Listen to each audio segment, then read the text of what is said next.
महंगाई की वजह से पाकिस्तान में लोग बहुत ज़्यादा परेशान। महंगाई का ब्रेक फ़ेल होने की वजह से लोग सड़क पे आ गए। अब लोगों से बर्दाश्त नहीं हो रहा कि वो कैसे अपना पेट पालन करें।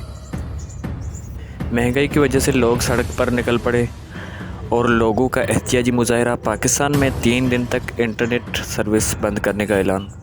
एक तो महंगाई, ऊपर से सर्विस बंद, उसके बाद लोगों का क्या कहना है आपको बताएंगे इस वीडियो पे। उससे पहले अगर आप हमारे चैनल पे नए हो तो सब्सक्राइब करके बेल आइकन को प्रेस करें ताकि इससे रिलेटिव आपको हर वीडियोस अपडेट मिल सके।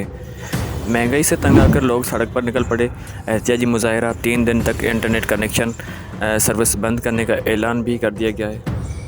सर्विस बंद करने के बाद लोग क्या कहना चाहते हैं वो भी इनसे पूछेंगे इस वीडियो पे।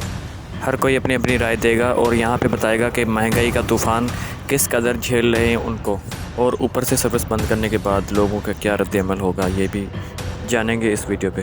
तो वीडियो को लास्ट तक देखिएगा और जुड़े रहिएगा, हमारे साथ बने रहिएगा और इस चैनल पे आपको सारी इन्फॉर्मेशन मिलेगी।